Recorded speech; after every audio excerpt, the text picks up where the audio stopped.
Hello, everyone, and welcome back to another episode of Bobble Pod. On this episode, we're going to be talking about the importance of branding in the digital customer journey with our special guest, Rachael Sullivan.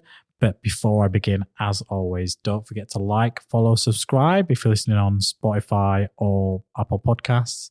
If you're on YouTube, hello YouTube, don't forget to subscribe, click on the bell notification so you can get up to date with all the episodes that come out every Tuesday. So, importance of digital branding, importance of branding in the as part of the digital customer journey with Rachael Sullivan. Welcome, Rachael.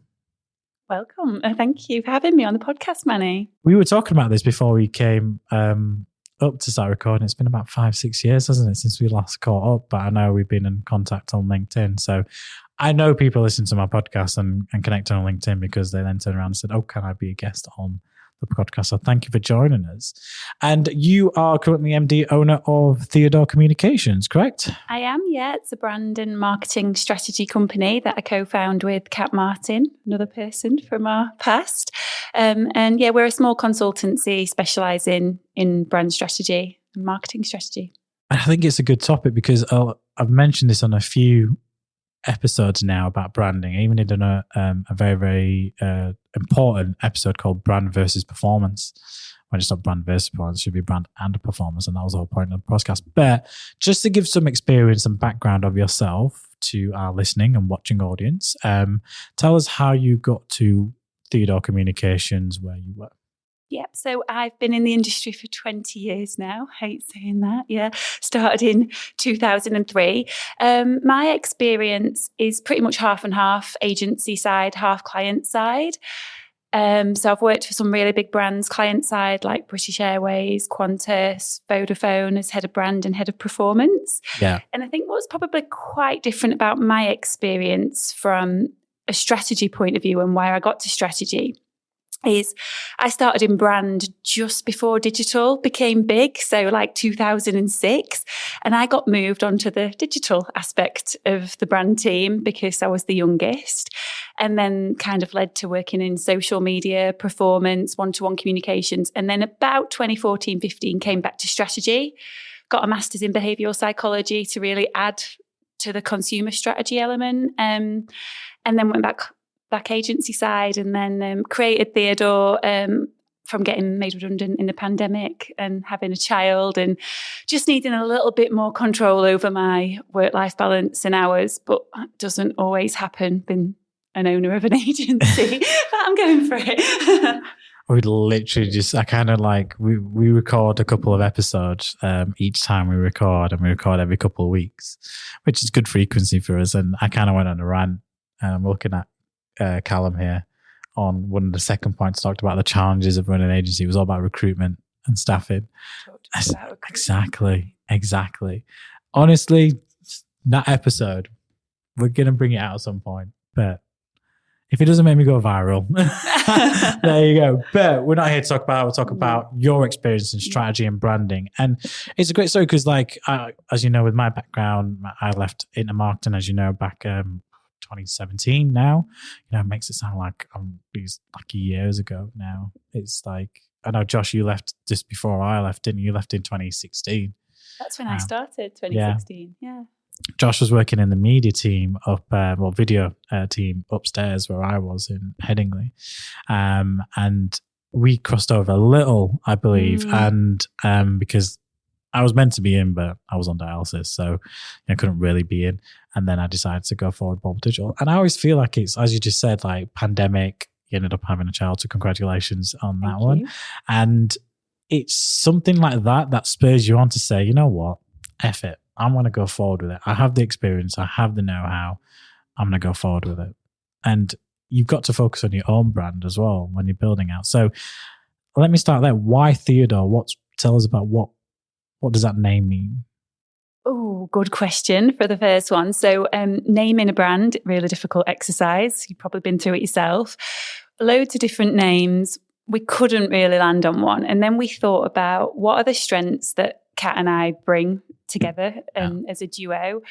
Kat's super ordered, like organised, and I have the theory and the background. So working on some really big brands, got a degree in marketing, but also really bring that theory from psychology, from the masters in the coaching world. So when we kind of played with those two names, theory and order, as our USP, the name Theodore popped up. It was also the name that both of us liked for our little boys. It was like second on the list. And when you have your own business, it's like your second baby. So there you are. The business is my second child as well.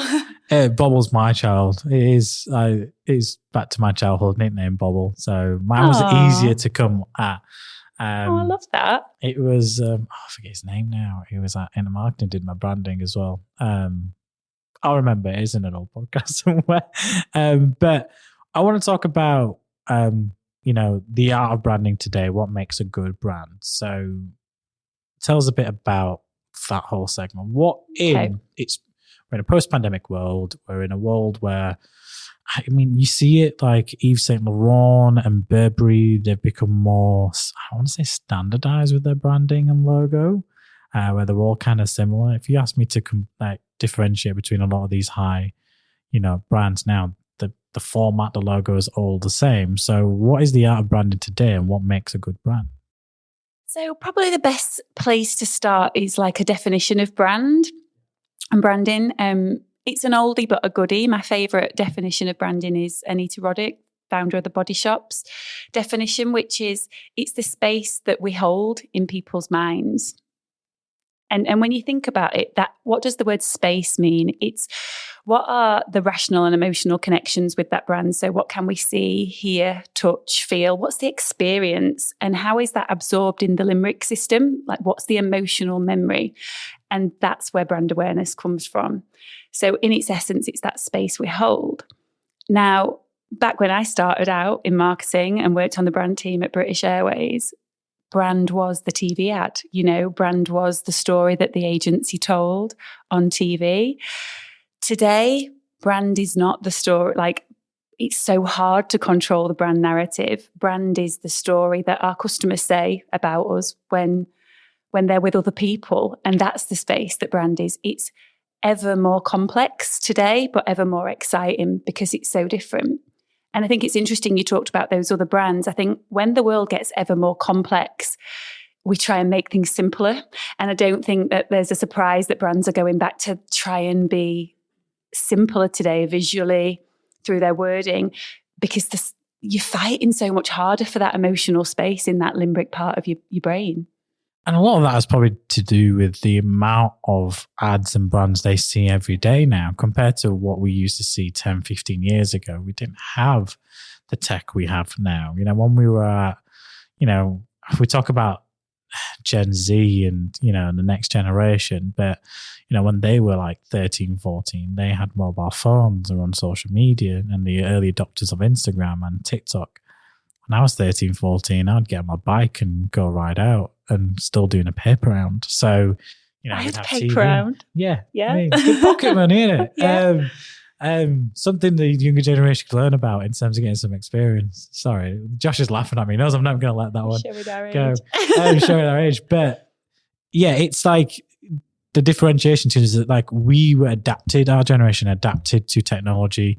That generation was born in technology. So like even now I see my nephew who's 2 knows how to use YouTube on an iPad but can't string a sentence together yet, and knows what kind of videos visually that he wants to watch in terms of kids on YouTube Kids and stuff. So we see so much now compared to what we used to.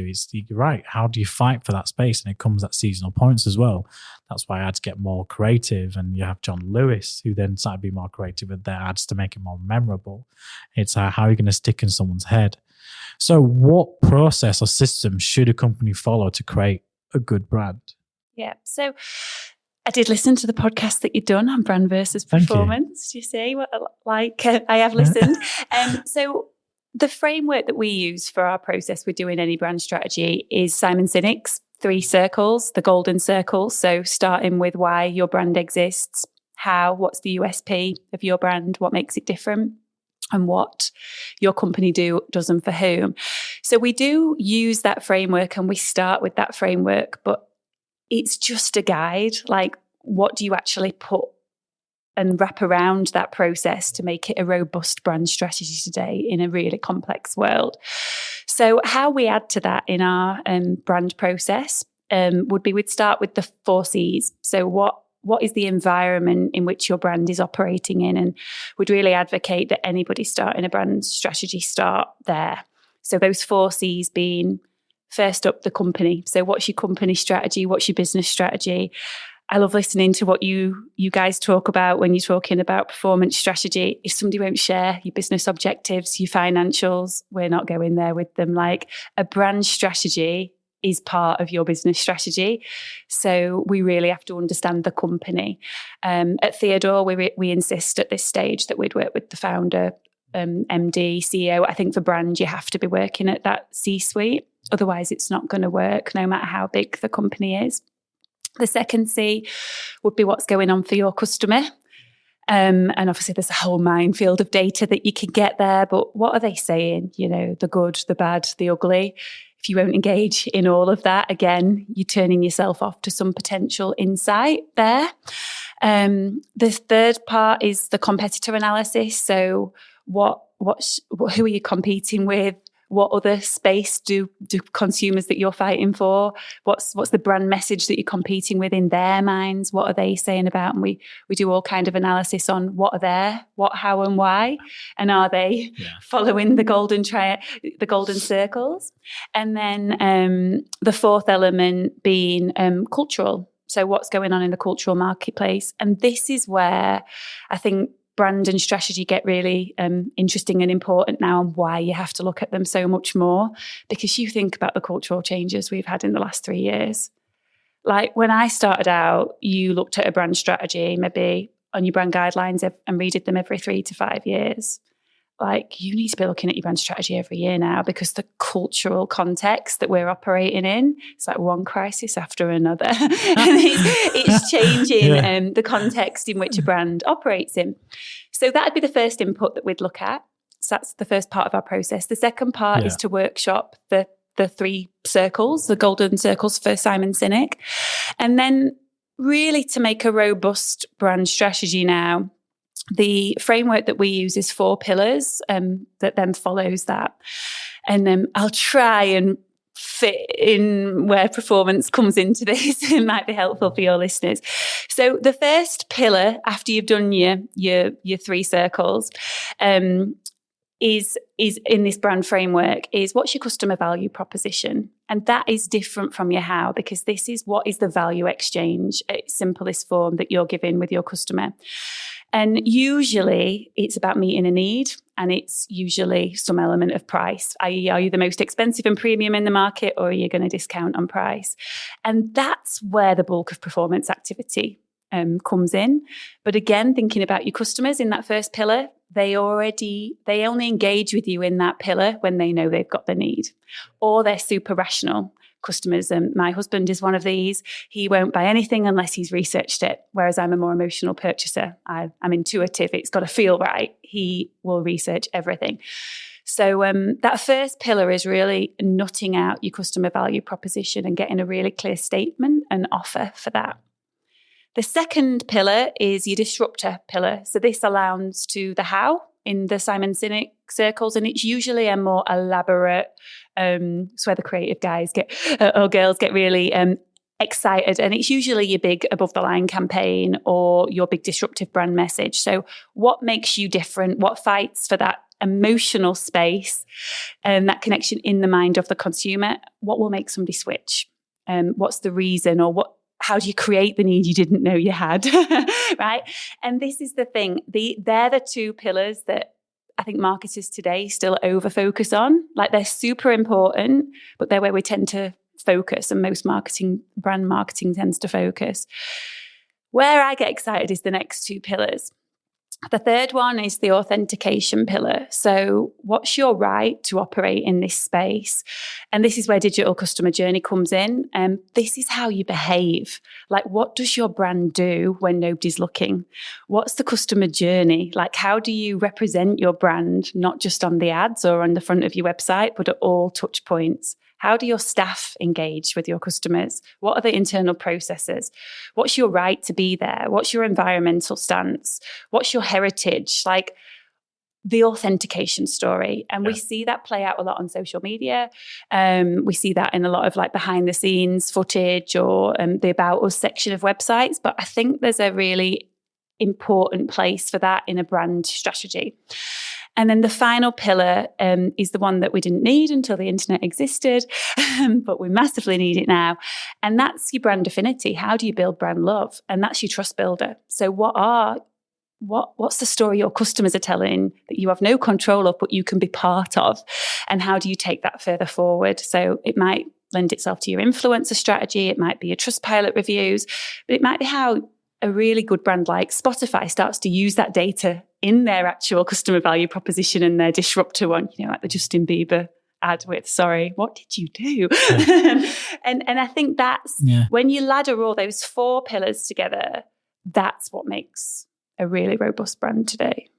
Yeah, there's a lot of points in there that stem out, especially the last 2. And I agree with you. I think today companies tend to focus on the first 2 pillars more than anything else. And it's that final pillar is like, it's like, what are people saying about you, where you have no control over? And that's where, someone will talk positively or negatively about your brand based on the experience they've had with your brand. But then that relates directly to the 3rd pillar, where it's like, well, how the multiple touch points of your brand go into customers and everybody in terms of, we do it now. Like I always say, this bubble pod is part of that pillar. It's like that authenticity. It's exactly, I have the experience. This is what I'm talking about. People buy into people as much as they do into terms of services. There was a famous, I saw a really great post on LinkedIn. It's like a customer will become a friend quicker than a friend becomes a client.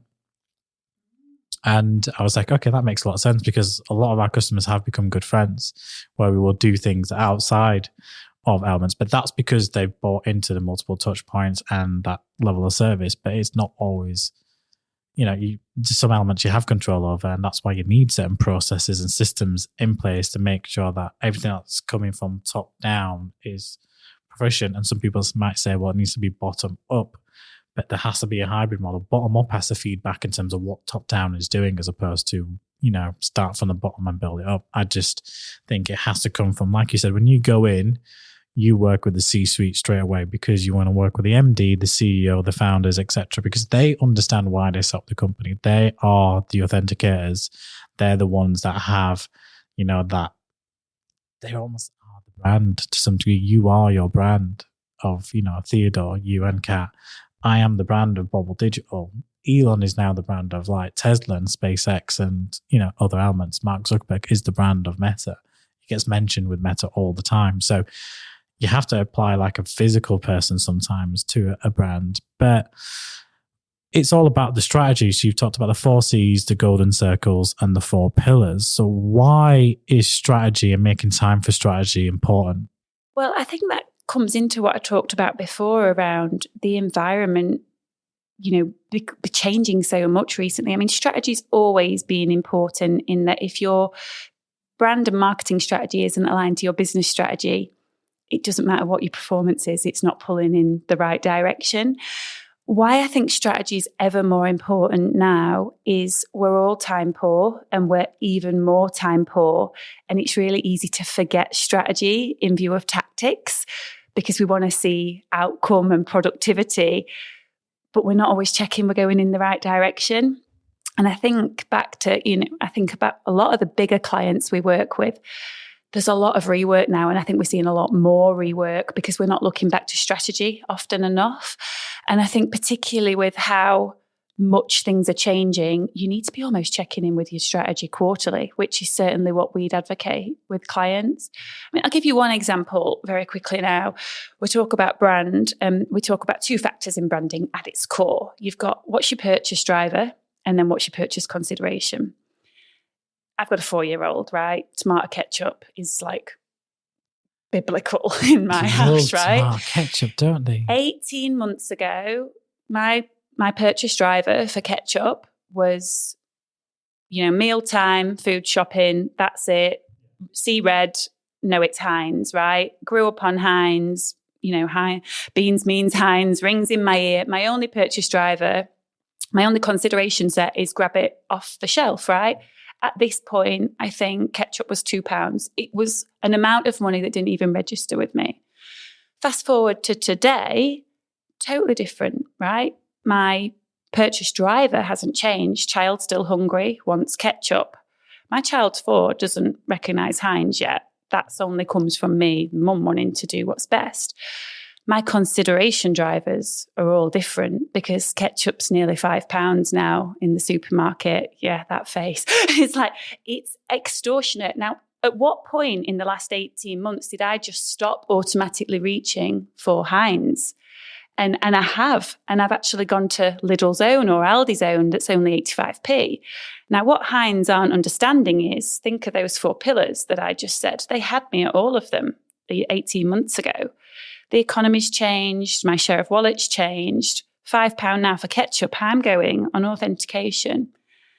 I bet you're still making 25, 30% profit because you're selling it at that, if not more. And that's starting to erode my trust in it, starting to erode my brand affinity. I'm starting to like Lidl and Aldi better because they're still selling their ketchup that my son can tell no difference in for 89p. And all of a sudden, brand trust is eroded. But have they reviewed their strategy? I'm not sure. Shows how simple pricing can impact a decision maker. No, it's true because people are becoming more savvy and brands like Lidl and Aldi play on that, especially with Aldi's advertising where they're like, I could have this one, but I'd rather have this one because it's the same thing, but just at a different price point. Price, it's knowing that tipping point in pricing because I was happy to pay 100% more on price up to a certain amount, right? What am I willing to pay 400% more? No. So everybody's got their cost. A brand is valuable to me at double, triple the price. Quadruple? No way. No, you're right. It's important. And that impacts everything from a digital perspective as well. So when we look at the importance of branding in a digital customer journey is there's so many new entrants to, let's take e-com, for example. There's so many new entrants to e-commerce that you see the ads on Instagram, TikTok, social media, YouTube, Google ads, the amount of competition. So if you want to buy phone cases now, you could get a phone case from Amazon. You won't even know who the brand is or what it is. You will see that, okay, I need a case. This one has this one. This one has X amount of reviews, so I'll go for this one. So stuff like Trustpilot and elements like that really impact brand because if I go to a website that I've never heard the brand before, I say, oh, they've got 1,000 plus Trustpilot reviews. Let's have a look at that. Let's see if I can actually trust a brand that would never come. And that comes back to the pillars in terms of what are your customers saying about you for when people are finding you as a new brand, what to say. So it changes with digital because there's so many new entrants into different sectors all the time. How do you differentiate your brand online as well? So again, I think on that, it's about which pillar are you playing in. It's like you've read my mind. Actually bought a phone case the other day. Yeah. If you're purely in price, you're going to go to Amazon, aren't you? And you're going to choose the one with the offer and you're playing in that customer value. You just need a phone case. There'll be a section of the market that you might want to choose to only differentiate on price on that. And you're going to go lowest price. If you want to be a little bit more disruptive, obviously people are willing to spend 20, 30, 50 pounds. You can buy a really nice Mulberry phone case. And what you might play on there nods into the authentication. So it might be, what's it made of? What are the environmental creds? Is it made of recycled plastic? Is it recyclable? Can it be dropped out of a helicopter? Yeah. We see all these ads on. Yeah, now, okay. I have been influenced by that off an Instagram ad. How robust is it? Especially if you've got children. Can you drop it in the bath? Can you, can it, has it got antibacterial properties? Screen protection. Screen protection. So people can't see there's what you're things doing. you can play on with that. And then into that final pillar, which is around the brand affinity, that's when your Trustpilot reviews might come on board, or what influencer's using it. Has it got a different design? Can you personalize it? But again, it's how much do people care and being really clear on what customers you're going after. But from a business perspective, if you're an e-com or whether you're B2B, is you have to do those elements because you have to hit all those different touch points. You can't just be like, no, we're only going to, even if you are the cheapest phone cases on the market and that's what you want to focus on, that's fine. But, your reviews will be lower because it's going to be cheaper, which means you're going to get more returns, but you're still going to have to hit the other elements in terms of building your brand, telling customers why they should come to you, for example, and all those other wider things. Use all the digital channels available to you, from social media to, blogs, video, content on your site, off your site, to tell people that, those people in that market that just want a quick, cheap phone, yep, I can go here. But then that's why Amazon's good, because Amazon, you can get premium products, but you can get I can get a phone case, I can get a card for like £1 delivered next day to my house for a click of a button. So if I'm doing more research or less research, one website like Amazon has it all for me. I can take my time looking at the reviews and seeing how many people buy and look at the more premium products. But then if I'm not fussed about how much I spend and I just want something that does the job quickly, then I will just look at what's the cheapest that's got the most reviews, bang, tick, click, buy. As simple as that. But if it didn't have the reviews, if it didn't have all these elements, it didn't have all those purchases, it means I'm not going to buy that product very, very quickly if I'm at that position where I'm just like, okay, I just need that one. I don't care about it's £2. I know there's one I can get for £10, but that £2 one will do.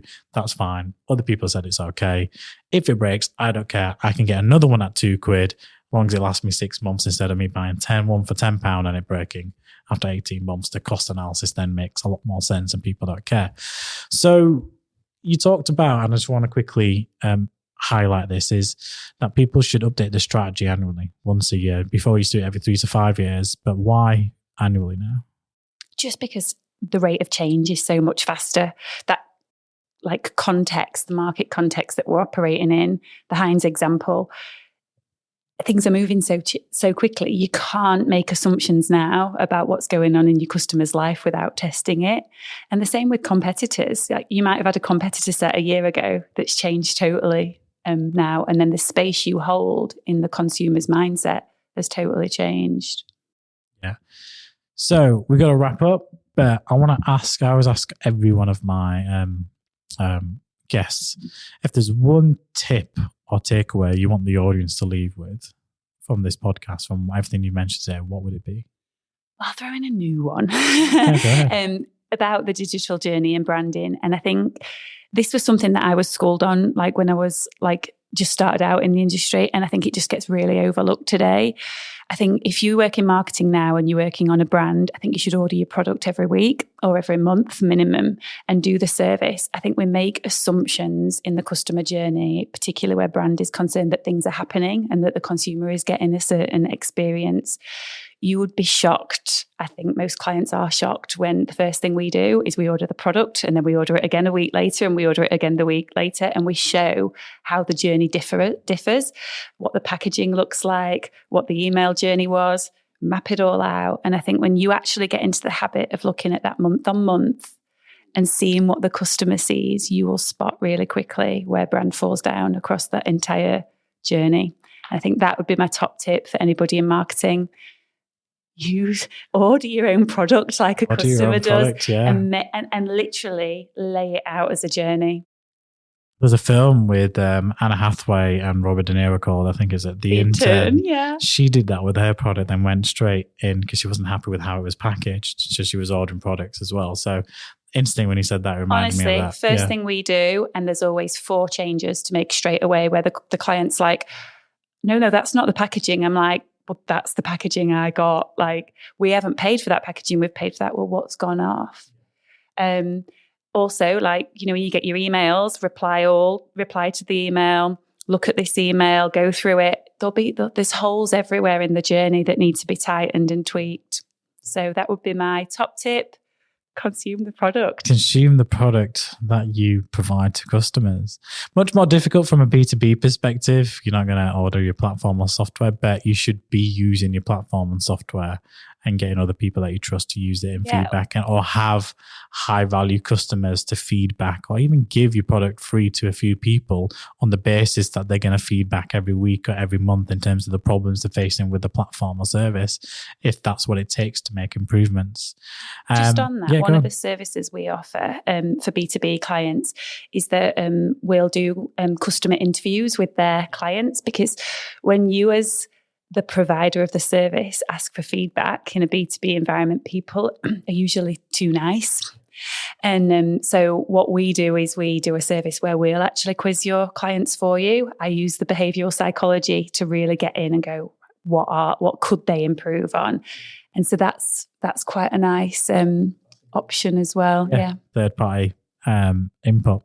So thank you for being on our podcast, Rachel. It's been very, very insightful. We recorded a bit longer than we wanted to, but I'm happy for the audience and the listeners and the viewers to get the full value from the podcast. We don't really put a time limit on it, but thank you for everyone who's been watching and listening. Don't forget to like, follow, subscribe on all our platforms. And if you've got any questions for myself or Rachel, tag us at Bobble Digital. Use the hashtags Mr. Bobble, Ask Bobble, and Bobble Pod, and we'll get back to you. And this episode will be out very, very shortly. We'll see you on the next one. Thank you very much. Thank you.